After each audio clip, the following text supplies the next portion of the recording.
I do think it's weird that you've been wearing sunglasses this whole time, though, and not referencing why. This is By Design from the Fast Company Podcast Network. I'm Liz Stinson. And I'm Mark Wilson. Today, we are joined by a rare type of CEO who's more concerned with keeping products affordable than boosting revenue. That's right. Our guest is Juvencio Maeztu, who took over the Swedish furniture giant Ikea late last year and gave us his first major interview as CEO. We'll get to that right after going over the biggest moments in design from the past month. Our first news item comes from something you wrote, Mark. You recently published a big feature on Gebbia, the Airbnb co-founder who President Trump appointed as the first ever chief design officer for the United States. To start, can you just catch us up on the basics? How did Gebbia land this role, and what did he say his goals are? Yeah, I mean, it was a bit of a mystery as we, began reporting this story, which was, I think, 4 months of emails, calls, and sort of other things along those lines. But what I gathered eventually through a conversation with, Joe Gebbia himself was that, he began working with Doge in February of 2025. And, he did some work there for that sort of Musk-led initiative. But then as Musk was on his way out mid-year, Joe kind of came in and started a lobbying campaign where he went around sort of the U.S. government. He met with different people, and he said, he started kind of pushing this idea of what if they had a national design studio? What if there was a chief design officer of America who could really lead a lot of decisions? And there was definitely this ripe opportunity for Joe because Doge wiped out hundreds of government designers. I mean, literally like half a dozen different design studios from sort of across the government, some that had really sort of lovingly recruited private sector talent, like really peak private sector talent for years. All these people just got like erased. And so Joe had this sort of like wide open field to sort of, plant a flag, claim a position, and it ended up working out. He got sort of a lot of different support. He eventually pitched Susie Wiles in what he calls the best pitch of his life. And a week later, he meets with Trump, and Trump greenlights the position. That is really interesting to me. I'm curious to understand why you think the Trump administration was so open to this idea. That's a great question. I mean, a few different possibilities. I mean, one, Trump is just clearly really does understand the power of design. Or marketing. And marketing, 100%. But like the way information is presented, controlled, narratives, imagery, like, he does, I believe, have perhaps not the most sophisticated, but very effective sort of understanding of design and what it can do. I also think Doge ending probably did leave a hole, right? There's a lot of sort of design specialty, people who just got stuff done, who just aren't within the government anymore. So there's only so much you can probably slash and burn before you have to rebuild a little bit. And then, my guess is that Joe made a really good pitch. He drafted this America by Design manifesto, which was really the first thing put out when the chief design officer role was announced. And that's full of this really nationalistic, MAGA-leading kind of diction that feels very much in line, I think, with the Trump administration. So I think it was like the right person, the right tone, the right background, the right moments. And again, like he worked for 3 months, like to make this happen, right? It wasn't just like something that was handed to him. No, he wanted the job. He wanted the job, 100%. And so what has he done so far? So far, I mean, the work's been, I've said, superficial at best and propaganda at worst. And I'm going to stick to that. He launched Trump RX, which is, Trump's prescription drugs program, TrumpAccounts.gov, the Trump card. Who can forget the gold Trump card? Nobody. Nobody. And then nobody can forget it. And then I think, most recently he relaunched the WhiteHouse.gov website, which is a lot like the old White House website, but I think rebuilt in, the app Framer. To me, it looks like an action hero movie reel with, these full bleed videos showing rangers and their horses trotting through the desert, a Black Hawk helicopter landing at the White House. I guess I'm really struck by how blue everybody's suits are in these videos on the website. It's really like it's a professional reel to show this idealized version of America from Trump's perspective. And we also didn't mention food pyramid. I was about to say, and then who can forget the new food pyramid, which is inspired by Maha-based eating, whereas I think there was a general agreement, and there's actually been a lot of reporting on how the old food pyramid was a bit flawed, and like the FDA made some immediate decisions that really impacted the diets of Americans for a long time, like namely lots and lots of carbs. The new food pyramid is this kind of interesting hand-drawn trifecta of sort of three different nutrients, right? Like you have your big protein and fat, you have some carbs, and you have, I believe, like fruits and veggies. And most prominently that you can't forget is just like this big old hunk of red meat in the upper left-hand corner of the pyramid. For me, it was the turkey, just like the entire turkey. One right whole at the turkey. top. Yeah, exactly.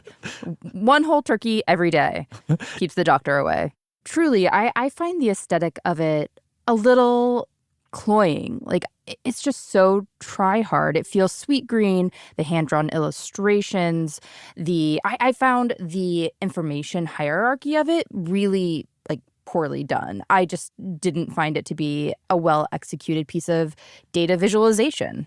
And it's, I would agree in that it's not a true data visualization, right? It's like this at-a-glance kind of...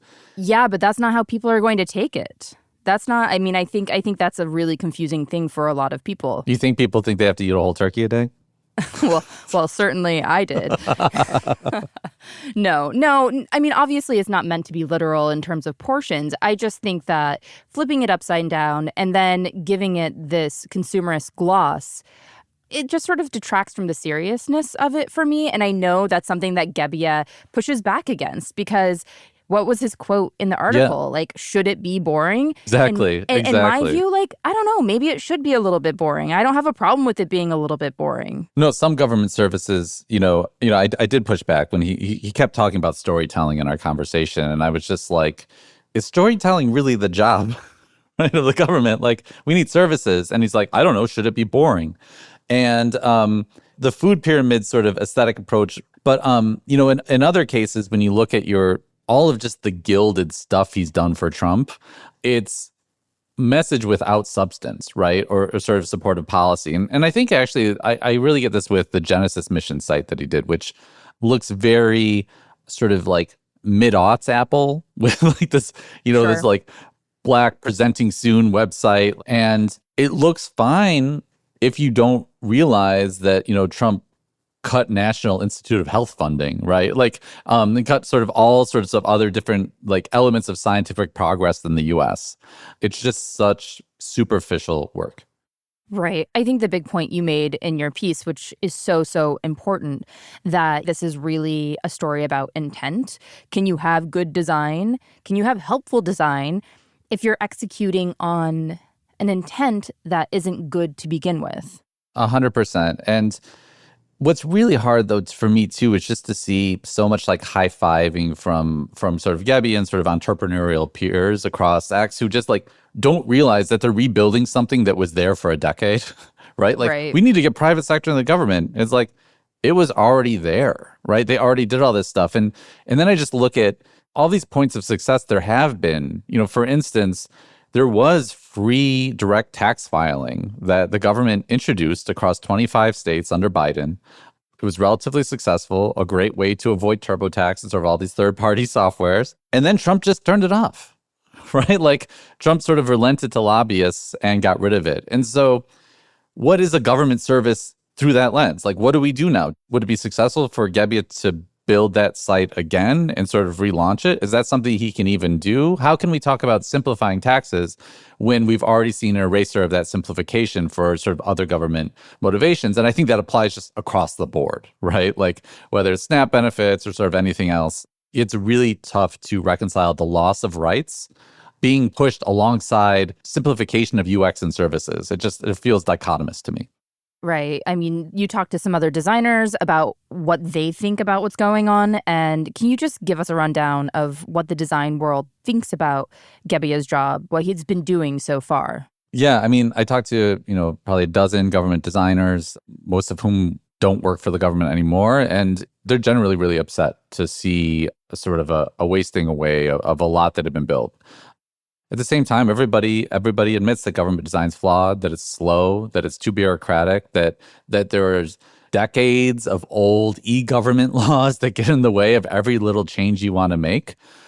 And I'll admit, like, I also heard some envy from people about sort of this like blank check environment that Gebbia can work under, right? Like, as long as he pleases Trump, which is a very big caveat, it does seem that he'd be able to sort of skirt any law or just immediately make anything happen without sort of government bureaucracy in the way, which is exactly what stopped a lot of good design, frankly, under Obama and Biden.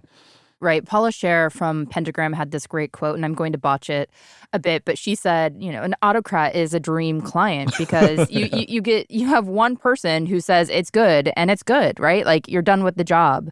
You don't have to do design by committee for better, or in this case, I think for worse in some ways. Yeah, exactly. And Cher knows that actually from doing contract work for the government, where, she's tried to get hundreds and hundreds of icons approved. And what she's complained to me about for years is just dealing with that bureaucracy, putting good design forward.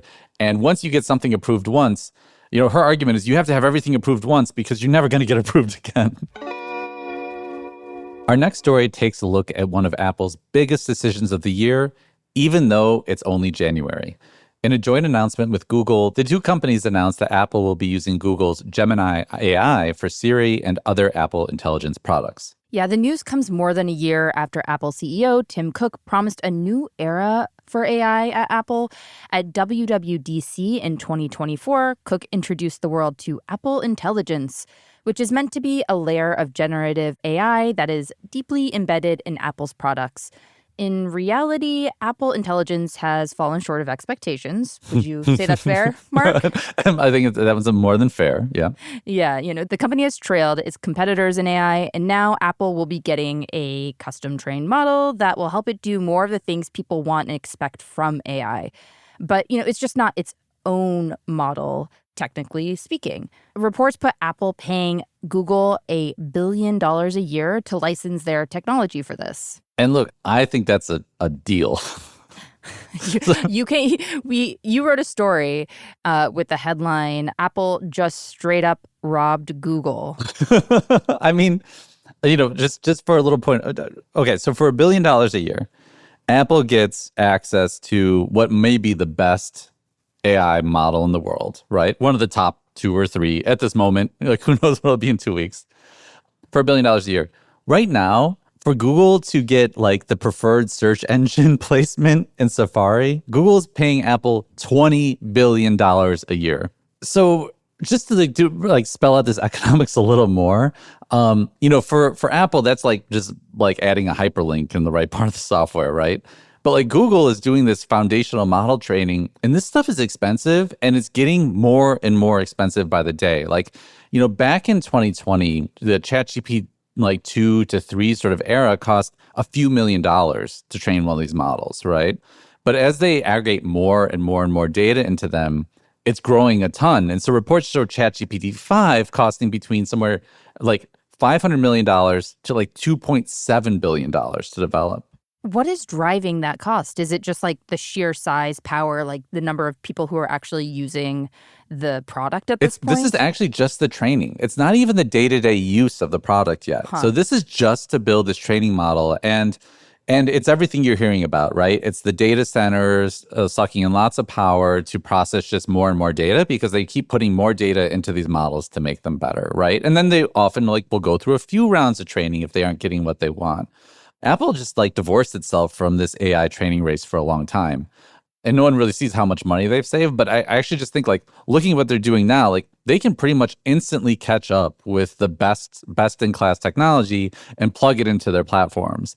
To me, You can make all sorts of arguments like, what could Apple do if it was training its own, but whatever, fine. But the bottom line is they've been like shedding a lot of AI talent over the past few years. Those engineers have been getting poached to other companies. And this is sort of like a quick solution that gets Apple sort of back into, AI relevance. Yeah, I mean, my view on this is that the average person doesn't care, doesn't know where the back end technology comes from, and they honestly don't care as long as it works.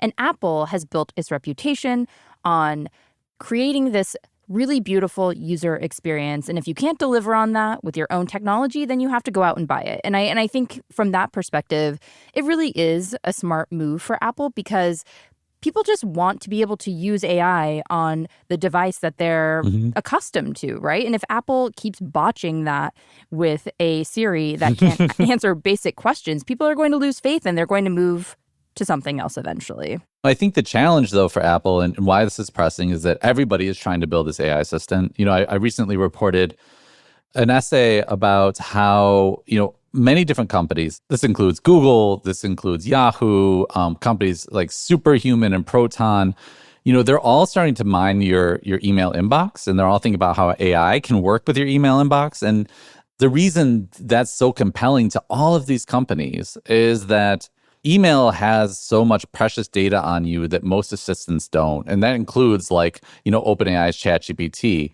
The lead on Proton Mail put it to me this way. He said, your last 100 emails are more unique than your fingerprint. It's that like Amazon order. It's that letter you sent to a friend, right? It's like all this stuff is side by side in this pile we've more or less forgotten about.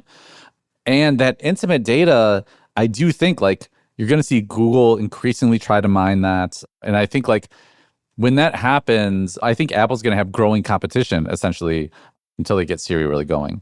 Yeah, I think the email side of things is super fascinating because, like you said, it is such a rich well of information to pull from.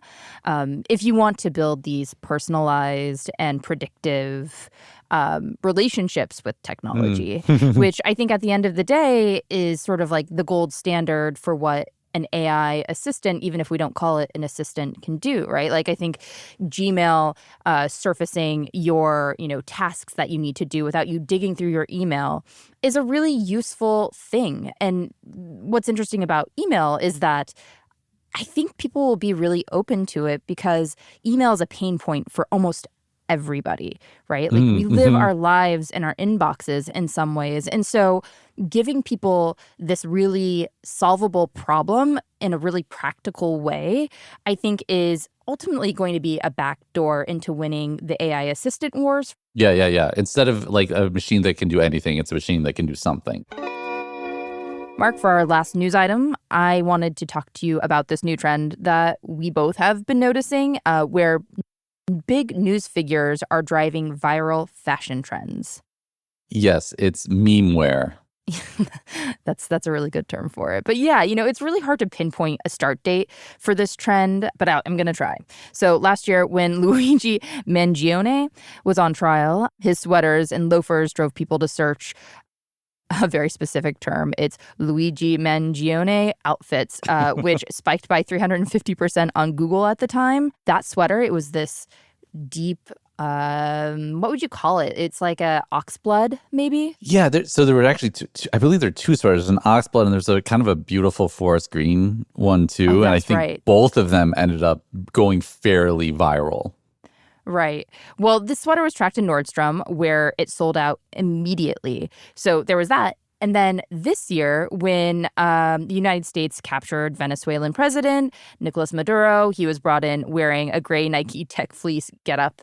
And those very quickly sold out, too. And he was full Tech Fleece, too, top and bottom. I would just say I do own the bottoms myself. I don't mean to brag, but I did get them before this international incident happened. And are they good? They're a little bit synthetic feeling, honestly. Okay. They're popular, but I kind of like the older, more cottony stuff more. But anyway, move on. I don't want to interrupt. So that was a thing.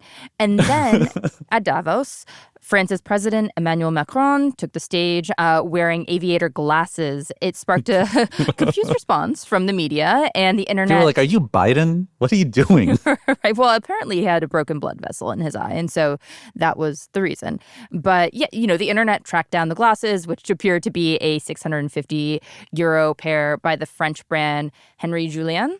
And last we checked, the website was down. People were buying these 650 euro aviator sunglasses. What is going on here, I'm Mark? sorry, just wearing the glasses like reminds me of like 1980s movies where like somebody wears glasses to school to like hide a black eye or that they were out all night or whatever. I mean, first of all, nobody's going to notice that you have a broken blood vessel in your eye. But if you're French, I guess you can pull off the aviators on stage. Guy does not give a shit, which Does not give a good for shit. him.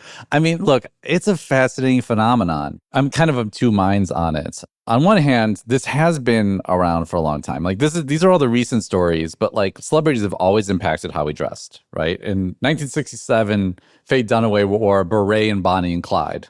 And then the berets sold out everywhere globally. You have, Michael Jackson with the members only jacket. You have Carrie Bradshaw, Fendi bag. But even like outside entertainment, a big figure, Princess Diana, brought back blazers. She brought them into style in the 1980s when they were sort of passé.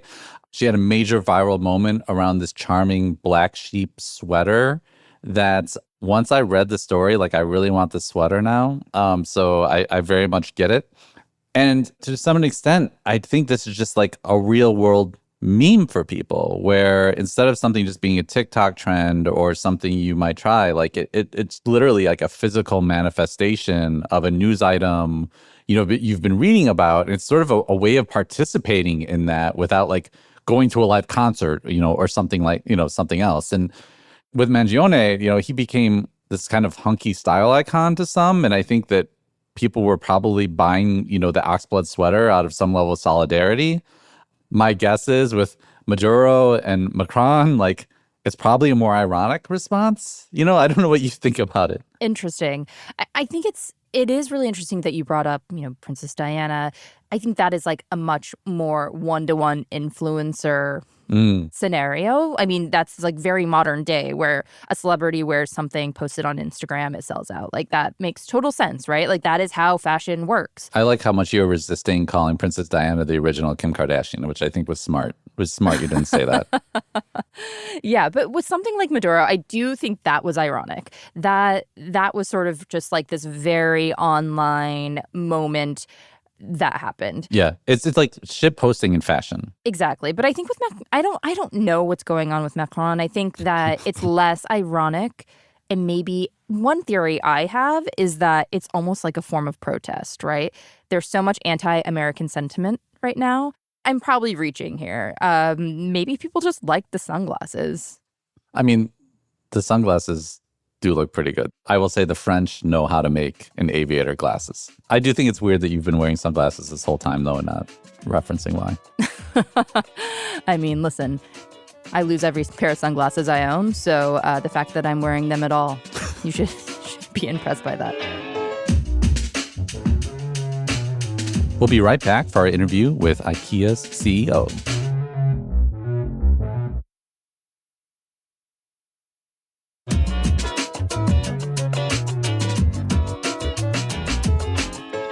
We are back for our conversation with Ikea's new CEO, Juvencio Maeztu.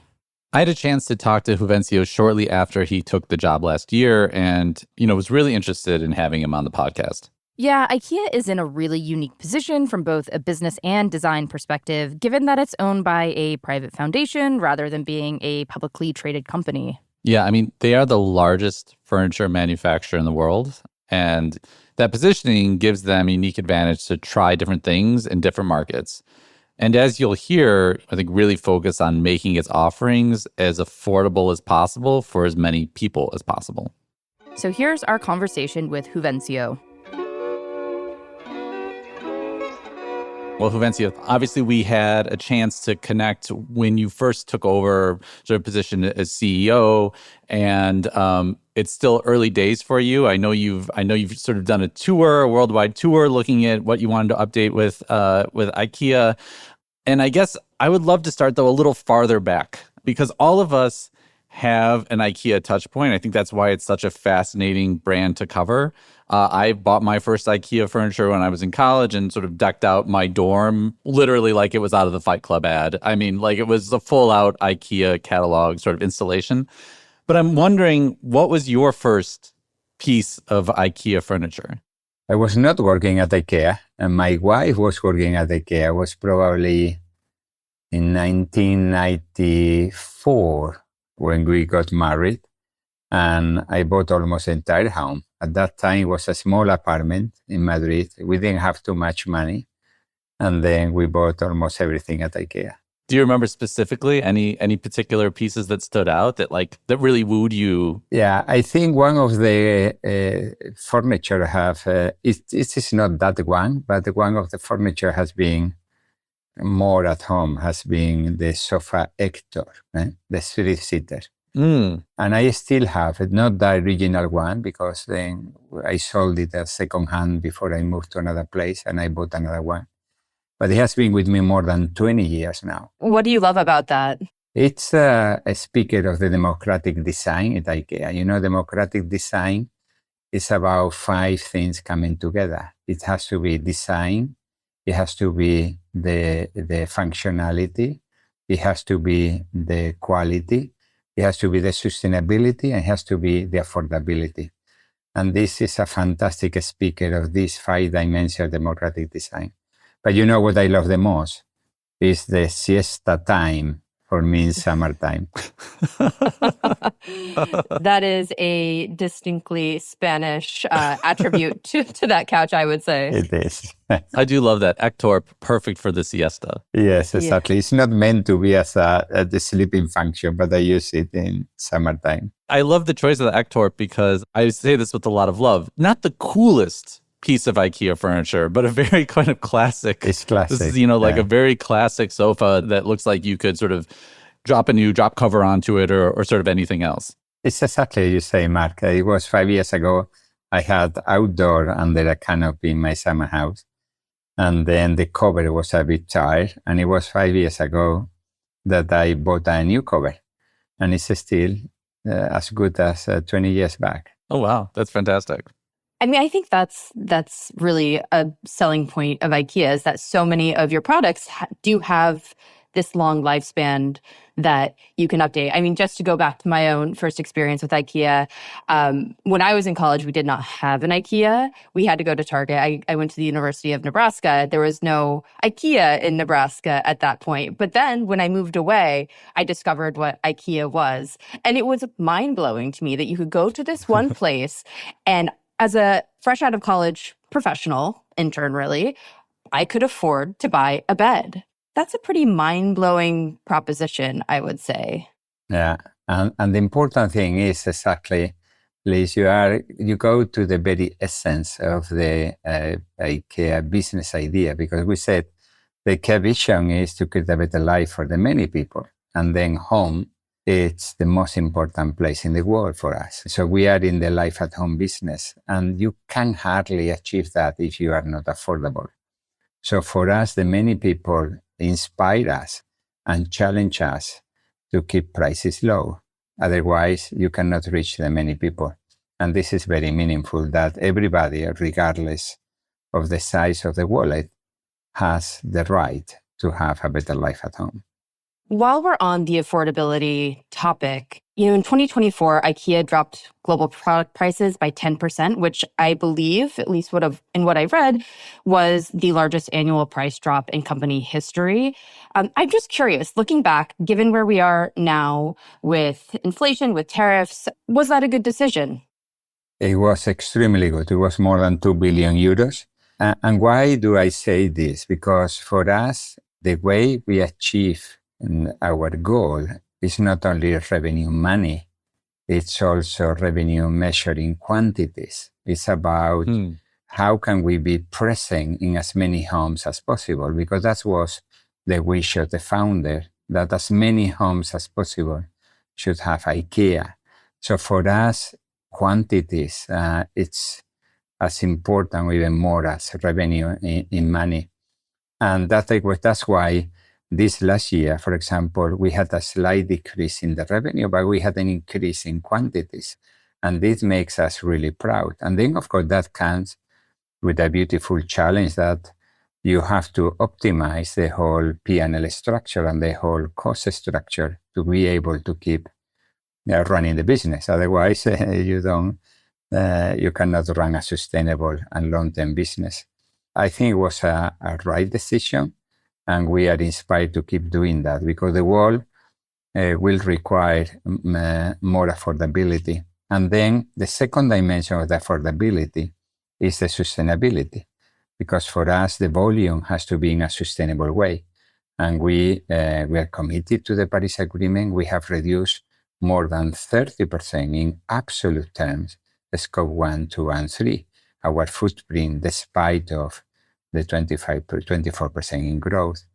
And why do I say this? That this to insist that affordability and sustainability has to come together, because sustainability can never be at the scale if it is not affordable. Sustainability cannot be a luxury for the few. It has to be affordable for the many, because the day that the sustainability is affordable, then we can really make good for the planet, but good for the wallet of the many people. I mean, I couldn't agree more that really premium and luxury sustainable objects are almost an oxymoron, right? Like if it's something only a few people can afford, then it's never going to move the needle in a significant way. Like they might be important to prototype a new technology or to sort of move design, Exactly. the broader approach to design forward, right? But it doesn't really matter if 100 people buy something versus 1 million. I do think your perspective, and IKEA's perspective about moving as units being as important as profitability is unique because, and it's really tied intrinsically to the fact that you're not a publicly traded company, right? Like a US company couldn't talk to us like in this same way, answering to the shareholders as they have to. And I'm wondering if you could speak a bit more to that, because I feel like right now we're seeing so many companies that are doing innovative things, sort of answering to Wall Street all of the time and making compromises that are, I think, upsetting to consumers. I think it's a good point, Mario, and I want to reflect on this because I like to say that it's good business to be a good business. And the fact that we are owned privately and we are not in the stock exchange is not at all an excuse, to compromise profit or these type of things. For us, the company is designed for purpose. And what do I mean? The founder, when he was a bit younger than me, was remarkable. He donated the company to the foundation. We are privately owned by a foundation. And what does it mean? That then we start with the IKEA vision to create a better life for many people. Then we start with the business, as I said before, to create an affordable life at home. Then we do this with a lot of requirements. So we do this with requirement in the sustainability side. So we are determined to create a positive impact and to reduce not only the carbon footprint, but also to create good positive impact in the planet. Then the second thing is all the standards from the social point of view. Is the pay gap in between gender, or it's about is diversity and inclusion, or it is about a labor condition in the supply chain, or it's about gender equality. So when you go through all these things, because for us, diversity is a way to make better business. So it's not only an ethical dimension. We are proving that diversity and inclusion give us better business as well. Then, of course, it's the taxes we pay. We're in the 32% corporate tax, which is also remarkable. Then 85% last year remain in the company of the net profit, and 15% is a dividend that goes to the shareholder. And this is the way for the Inca Foundation to support the charitable activities for the IKEA Foundation. So there is €0, that goes to the private pocket of any private shareholder. So somehow the whole system is built for purpose and is built to support the long term of the company and the IKEA vision. And what is the best? Someone asked me, but you are not in the stock exchange. You have a bit more ability to have a long-term decision? And my answer is right. And we have the big challenger in the system, which is the low price.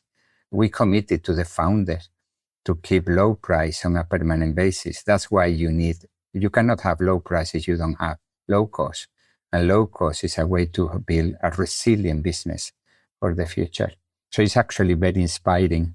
And this is what I like to say, that it's good business to be good business. The idea of having the mandate to reach and affect a lot of people does feel universal too, right? Like Ikea as a brand globally, appealing to low cost, I think especially now, it's still an attractive proposition as it was 20 years ago or 40 years ago. What I'm curious about is actually some of these different international markets and how they are different rather than, I think, simply the same. Your career, I believe, started as a store manager in Spain. You clearly have worked your way up pretty effectively. But I'm kind of fascinated from your CV about your time in India. You were CEO of the business in India for, I think, 7 years. And I believe you actually brought the IKEA, you're part of that team that brought IKEA to India. That's a fascinating market. It's a massive market. And I'm curious about, like, how did you have to tune the knobs of IKEA? How did you sort of take some of that universality? Sure, but like, how did you have to adjust to that market? And how did you make sure you fit? I think it's a super good question, because initially, when I said yes to India, I had not been in India before. I was a bit brave to say yes. I did a look and see with my wife. But the beginning was a bit overwhelming. It was my wife and my 2 kids and 8 suitcases. And then I had the task to open India. And that was the only thing I had in my job description at that time. And then, of course, you can see India from the differences, or any country for the differences perspective. But the more I went into the depth, 2 things happened. First, I became more humble, and then I became more determined. And let me explain what I mean. I became more humble because you cannot come to any country. It doesn't matter if it is India, it's US, it is Spain, it doesn't matter. You cannot come to a new country with your prejudgment or your pre-ideas or with your biases. You have to embrace the country as it is. And then the listening is much more difficult than speaking.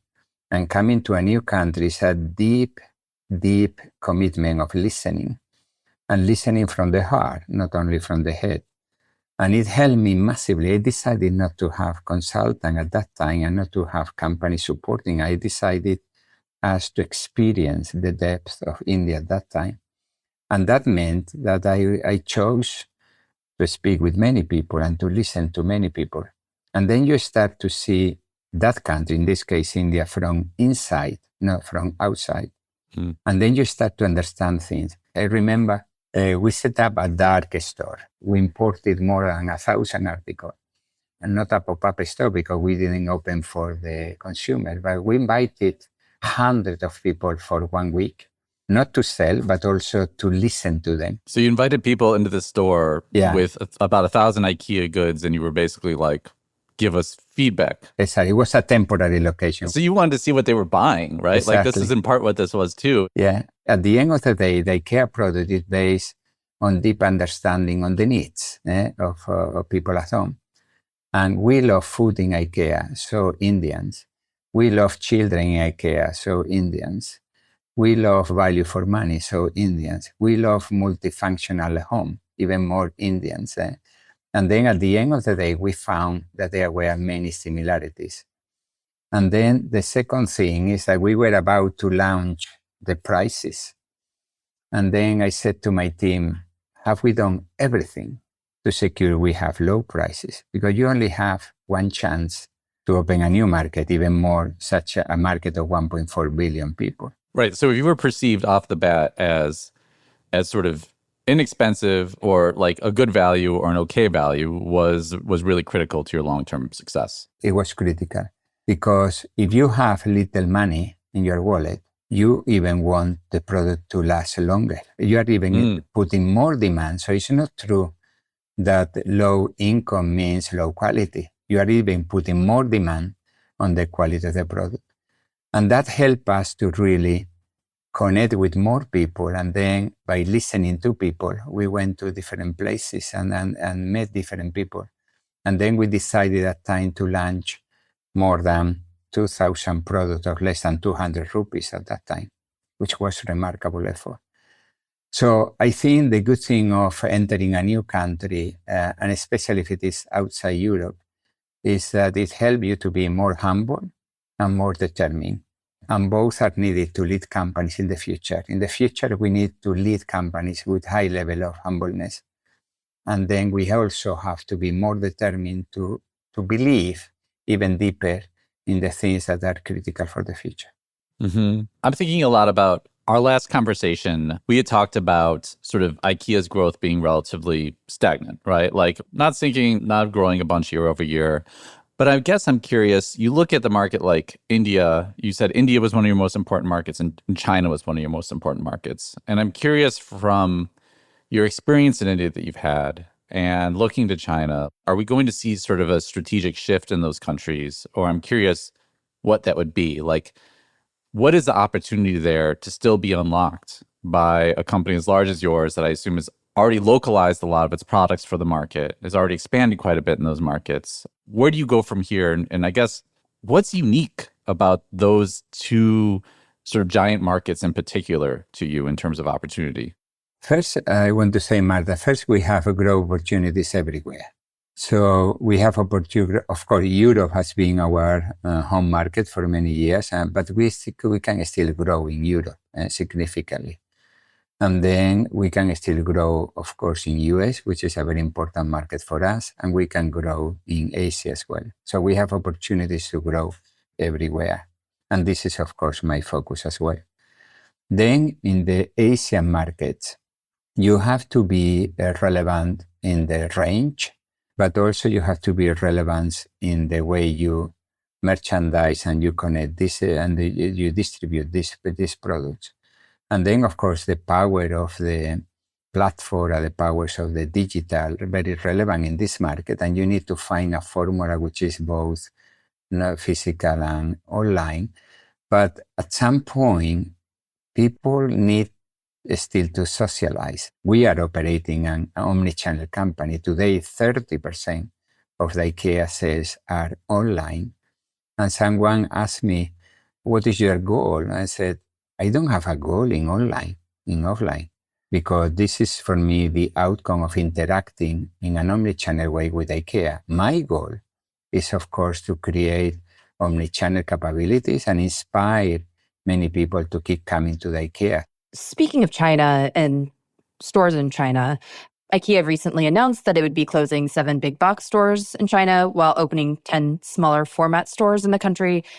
Just really curious about what this says about IKEA's broader strategy going forward in terms of what these store experiences are going to look like, and if that's unique to China or if that's going to be applicable globally. No, as always, we have today more than 500 IKEA stores. We welcome 736 million physical visits and more than 4 billion online. And then in our process, we will do fine-tuning and we will close a store which maybe are not fit for purpose for the future, and we'll keep opening because the story is a story of growth. We'll keep opening more physical stores in different countries. And then some years ago, we only had the big IKEA blue box. And now in the last year, we have started to have inner city stores, so a store more downtown. But also we are having other formats, which is more smaller size, where we can really go to location where maybe they are not big enough to have a big IKEA store, but they are big enough to have a smaller IKEA store. And we are also expanding in this way. And then the important thing, of course, is the fulfillment network that comes with that behind. The good thing of the IKEA store is that they are also warehouses. And we will do more of this, not only in China or in India, or we'll do in Europe, we'll do in US, in order to find ways to connect with the customers in the best possible way. I'd love to talk a bit about product, because I do feel like just we're all drawn to products for anything, right? Like it is the exciting part of companies to me a lot of the time. What was interesting to me is this year, I believe, was IKEA's first time at the Consumer Electronics Show at CES. And especially in the US press, like you made a lot of waves. You released a few affordable electronics that a lot of people were talking about. There was a $10 Bluetooth speaker. The reviewers loved how it sounded. You released a USB charger that basically, your stock sort of iPhone charger or something, but instead of charging $20 like Apple does, you charged $4. That's very appreciative as the chargers no longer come in the boxes, as I think we all know. And this all followed a revamp of 21 different smart home products. I've followed IKEA's sort of experiments with gadgetry over the years quite a bit. And I'd say a lot of it's been a struggle, right? Like some stuff looked good on paper, some stuff didn't really work out as well as I hoped. Some stuff seemed brilliant, but nothing really seemed to scale in sort of the cultural consciousness that I saw. And so I'm curious, looking at what we're seeing now, like where do you want to take IKEA in terms of personal electronics? Like what is your sort of vision for this category moving forward? I like your commercial skills, Mark. Talk about the products. I should employ you. Everything is about life at home. So at the end of the day, an IKEA product, it has to be good in itself and it has to fit in the context of a home. And this is where we really crack the code. For example, if I start with the lighting, we were the first company who went full in with the LED bulbs. Mm-hmm. That probably is the most significant sort of thing you did at scale in terms of like moving the needle in electronics. Exactly, because I remember that time a normal incandescent bulb, it was €3 at that time. The normal LED was 10, and we decided we go for €1 at that time. €1 because without scale, you cannot have sustainability. And that was a big step. Now we have the ability that you can connect the bulbs, LED bulbs, to have a more efficient home. Because now we have electronic devices that you can speak to the different bulbs, and then you have and then you can connect with the app, and then you can set different lighting mode, both for making your life at home better and then save money. Because then you learn, and we help customers to use lighting in a way that is serve a functional lighting, but also a general lighting. So we make life at home better and more efficient. Another example is the air purifier. And that started when I was in India. And they would say, we need to find a way that we can have a more healthy life inside the home by having cleaner air. And then I found the normal air purifier extremely expensive myself. As a customer, I said, we need to have that in the range. And then the IKEA air purifier now comes at an incredible price point. And some of them are integrated into the coffee table.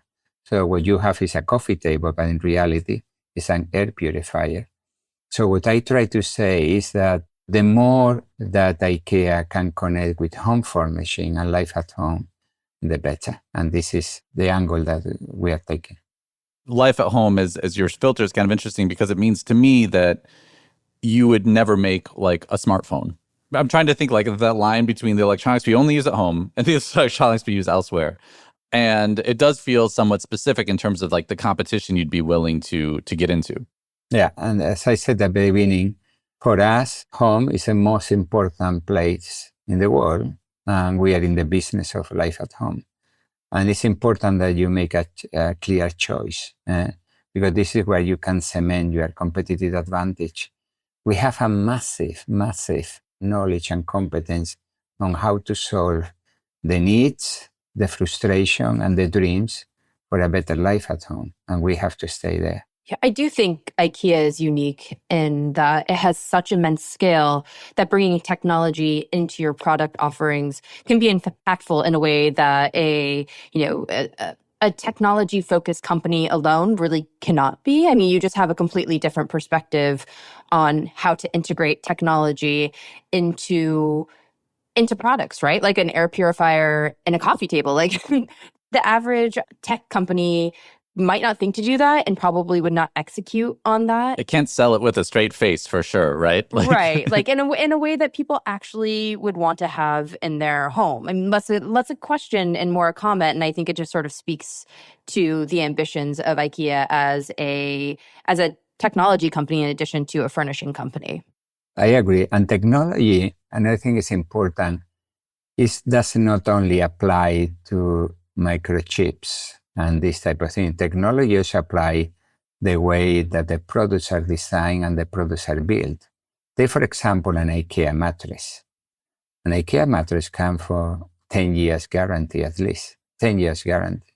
And the way that the spring or the foam or the different layers are built, the way that is designed in such a way, there's so much thinking behind, or the way that we optimize the resources to build an IKEA product and at the same time be committed to the sustainability target, because it's difficult to combine both sustainability and affordability, and you need massive level of technology.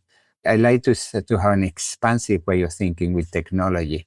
It's not only electronics, it's about how you can develop furniture that can have better function for the people and at the same time have lower carbon footprint for the planet. So what can we expect from IKEA in this space going forward? Anything you can share with us? I think what we can expect is that, and I'm going to be generic in the answer because it's the deeper belief I have, we can expect a massive commitment with many people.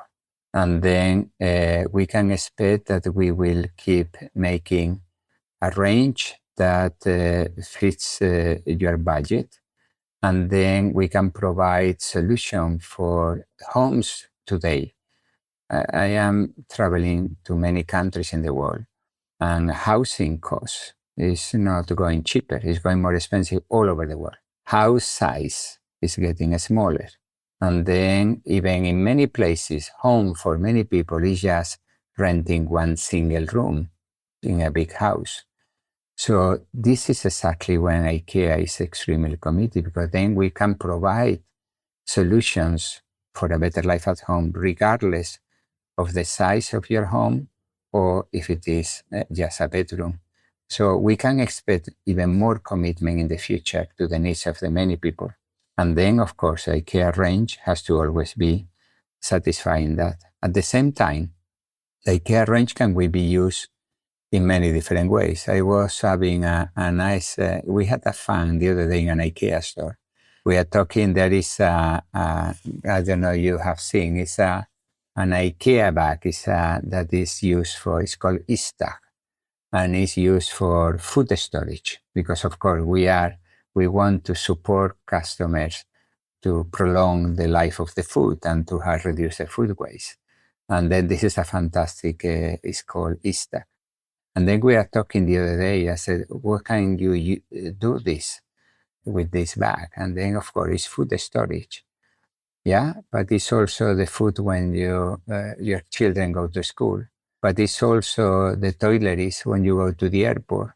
And it's also the Lego pieces when you have children at home and you don't know where to save the storage.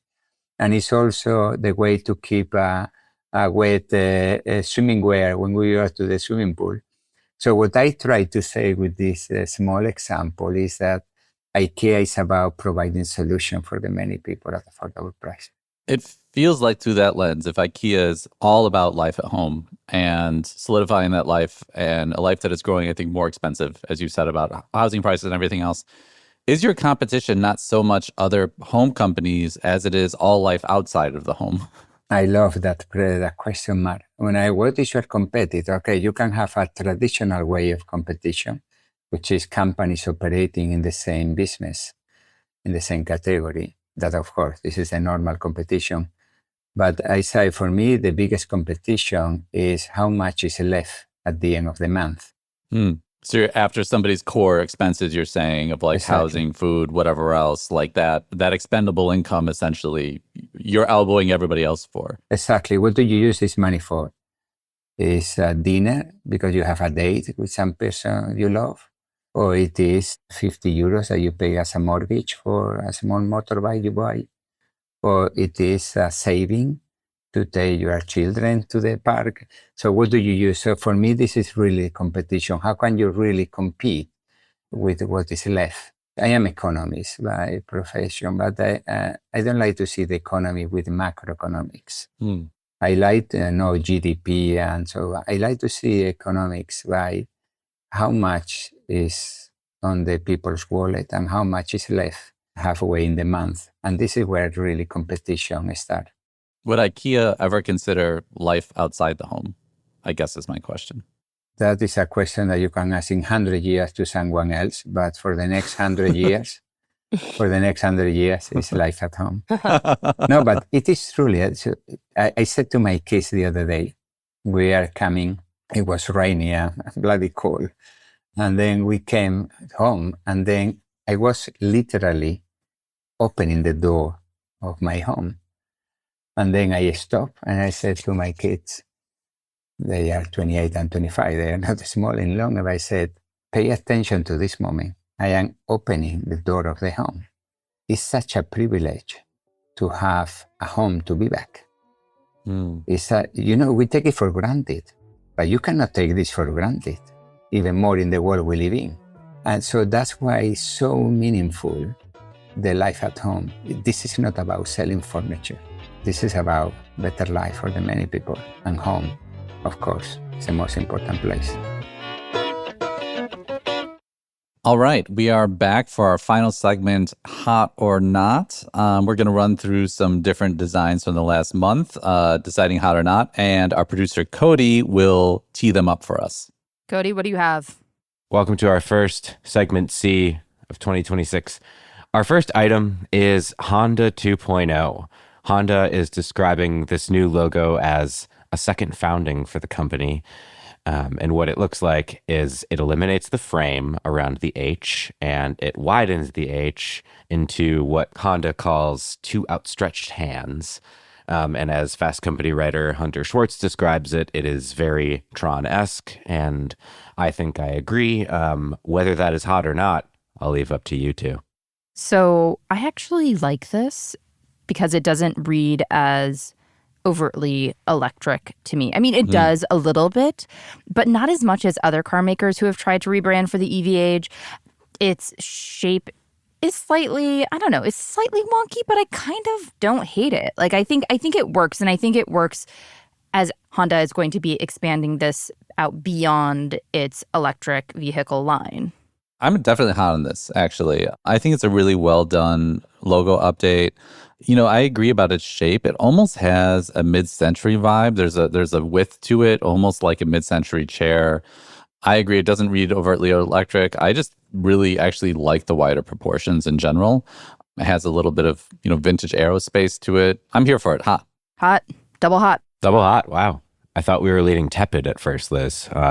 Good for you, Honda.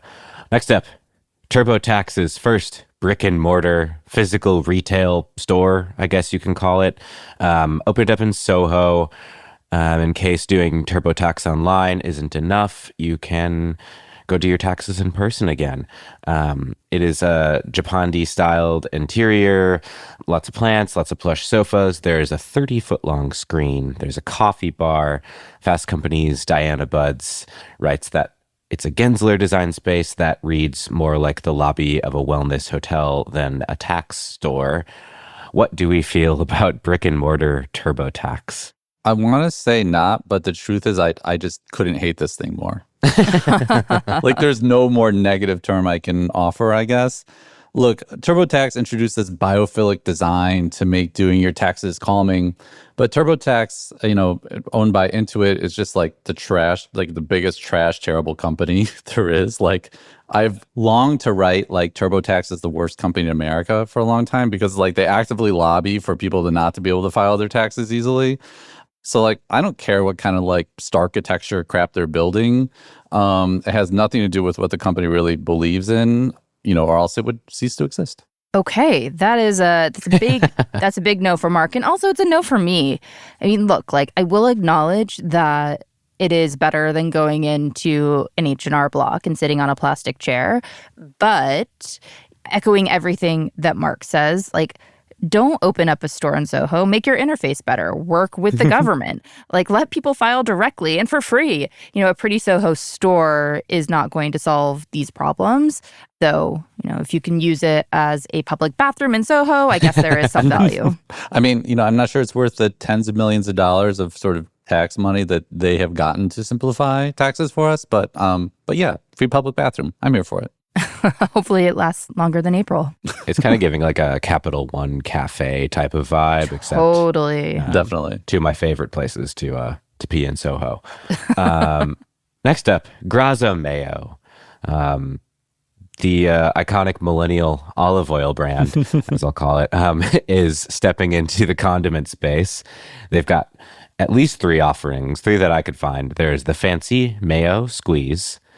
There is a garlic aioli squeeze bottle, and there's a big jar of just old school mayo. It looks like olive oil, but you are buying an egg and oil product instead. How do we feel about Graza Mayo? It makes me tired, honestly. Like, I understand why Graza is doing this, given that one of its primary product is like half of the recipe for mayo. It's a natural extension. I'm not going to hate on that. Like, they should expand their products. I just am really tired of like the shoppy shop aesthetic. I think that, Dukes, right? Dukes, Hellmann's, whatever. Just buy normal mayo. Although I will say, I hate to admit this, I bought Molly Baz's Ayo mayo. Oh, that shit's so good. Is that basically aioli? Is that essentially what it is? No, well, the one that I like is like this. It's called like a tangy mayo, and it has like pepperoncini like chopped up into it. So you don't have to do that for your sandwiches. It's legitimately good. So like what I'm seeing here is not a value add. I will like go to the mat for the tangy Ayo, but generally speaking, I'm more of like just like a classic mayo person. So this is to answer your question, Cody, this is a not for me. Yeah. It's also not for me for every reason you said, but also just like, I mean, I'm like, you don't really need mayo. What? I'm anti-mayo. I'm just gonna go anti-mayo on this one. You're one of those people. It's like a Chicago thing, isn't it? I mean, I don't know. I don't need like whipped up egg and stuff spread all over my sandwiches. Yeah, but I mean, There's other stuff. There's other stuff. What about deviled eggs? What about any sort of like mayo-based salad? Yeah. All right, fair enough. You're a fake Midwesterner. Off of the mayo train, I want to talk about the Bic Crystal Lamp in honor of the 75th anniversary of the world's best-selling pen of all time. Bic is turning the pen into a lamp. It is apparently 12 times the size of an actual pen, so large enough to be a lamp, a floor lamp, a sconce, or a pendant lamp. You will be able to buy it for about $350 later this year in either blue, red, or black colorways. How are we feeling about the Bic Crystal Lamp? I'm a strong hot on the lamp. It's kitschy, don't get me wrong. But it basically just looks like it's an LED based lamp, but it just kind of looks like a neon light wrapped in this somewhat whimsical Bic crystal shell. I'm actually not really a fan of Bic crystal pens. I mean, like, they look okay, but it's not like, I'm not really like a ballpoint guy. However, yeah, I guess it's hot. I think it's a nice, cute kind of product. Yeah, I guess I'll be hot on this one too. With a couple caveats, mostly that the LED light looks really harsh and unflattering. I would not want this in my home, but it's cute. I think the idea is fun. I am a ballpoint pen girl, so I'm into this because I like a big pen. It's one of my favorites. Awesome. I'm glad Bic could please. Very cool lamp. Moving on to something else that lights up, the Lego Smart Brick. Lego showed these off at the Consumer Electronics Show in Vegas earlier this month. It is part of their new Smart Play system, where you have bricks, some figurines, and any item that's affixed with the Smart Play tags. It basically lets Legos light up or play sounds. I think some of them can move, but the overall goal is to make Legos interactive, and I believe for one of the first times in Lego history at least, potentially very annoying to parents. But some of the demo videos show like Lego Star Wars characters making noises, from the movies, you can get an R2D2 that beeps at you. So that's cute, objectively. Hot or not is the question, however. I think Mark is going to have some opinions on this one. For me, I think this is a hot, right? Like, I like that it is a new product that is quote unquote smart, but doesn't involve a screen, right? Like, I know that my two boys, 3 and 5, would be really into this. I'm less into it only being for Star Wars. They showed off some demos. Not only for Star Wars. Oh, it's not only for Star Wars. I thought that's... No, it'll be a standard for everything, but they showed off Star Wars because you gotta. They're starting with Star Wars. Yeah. They're starting with Star Wars. But some of the other demos I was going to say that they showed were really fun. And I'm into it. I think it's a really great way to extend play with a toy that might get cast aside after a little while. I'm really into just like figuring out ways to make my children play with the toys that they already have. And I think this is a great way to do it. So I'm so torn on this one. It got universal praise right after the announcement. I think that's because conceptually it's very hot, right? For any breaks free of screens, Legos really struggled with that for a while. They had platforms where they like wanted you to hold up your phone to play with a Lego kit to make it do stuff. Like, they've tried just some really cringe stuff over the years, and this is their attempt at like a future-proofed smart Lego product. I think in practice, it's probably going to be a not, to be totally honest, and that's just because I look at things like the Mario set that's already out that a lot of this is based upon, and it's kind of fun for a day, but like running one item over a sensor to make a noise, I don't think it's like a great play pattern long term. I just think it's a way to make like a Lego set make noise or light up a little bit. But, I hope I'm wrong on that. I think there's a strong chance I'm wrong on it, because if you really can do unique things and sort of turn Legos into code in a way or whatever and do some advanced stuff, like I imagine some people would build some cool things. And so I'm hoping it's a hot, but I feel like it's going to be a not practically. Jury's still out on the Lego Smart Brick. Moving along, we have another something old that has been made new, a new logo for Gourmet magazine. You might remember Gourmet as a food magazine that existed up until 2009. Well, it is back as an online newsletter, and there's a really funny backstory to this that I'm going to tell. It's such a depressing, and it's back. Yeah. The long beloved food publication is back as a newsletter. And you can probably pay a monthly subscription fee, I would guess. But the backstory to this is a former LA Times writer, Sam Dean, noticed that the trademark for Gourmet magazine had expired. And he saw an opportunity there. So he called a friend and a couple other collaborators, and they got together, purchased the trademark for a few grand, and have rebooted Gourmet. So they gave it the online newsletter treatment. It will not be print as of right now, but they also gave it a new logo, which Fast Company's Grace Snelling describes as, instead of a crisp, delicate script, this word mark is unapologetically blocky, chunky, and weird. And we should say all of this took place without the permission of Gourmet's former publisher, Condé Nast. Do we agree with Grace that this is blocky, chunky, and weird? Yeah, no, it's definitely blocky, chunky, and weird. And I love it. I love the story behind it. I think it is such a funny media story for 2026.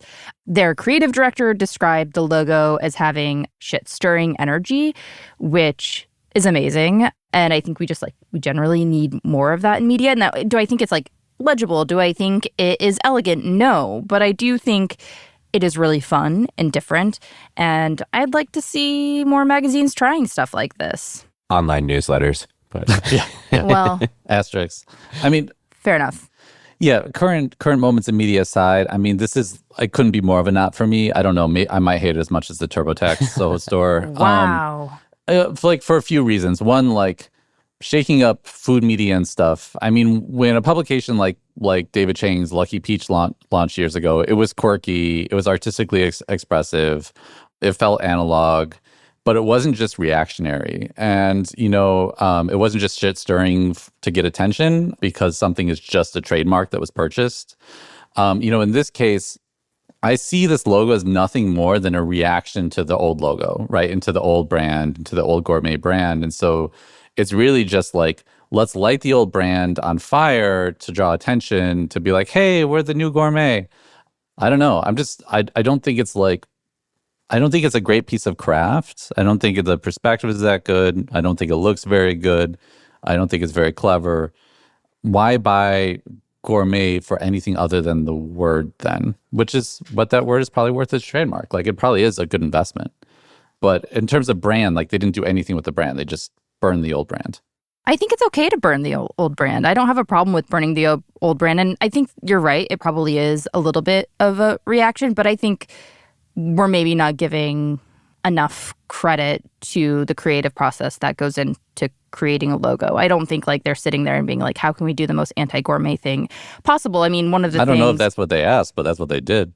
Well, I mean, I think that if you were to talk to them, they might say that I was reading Grace's piece and their creative director said that they went with brown because they basically were saying so much of the food that we eat is brown, although we have like this really visceral bad reaction to brown when it comes to food. So like, I don't know. I mean, I think that's a fair perspective, but I also don't hate the logo. I think it works for the medium that it's in. I think it'll be interesting to see how they scale it up and across like different platforms because it is sort of a wonky looking piece of design. But I come from a background of like loving experimental graphic design. And so that's a little rude.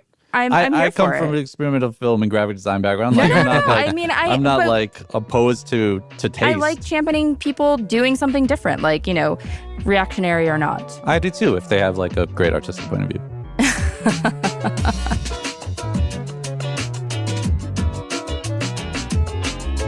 That's all for today's episode. Our show is produced by Cody Nelson, mix and sound design by Nicholas Torres. Our executive producer is Josh Christensen. Remember to subscribe, rate, and review wherever you get your podcasts, and we'll see you next month.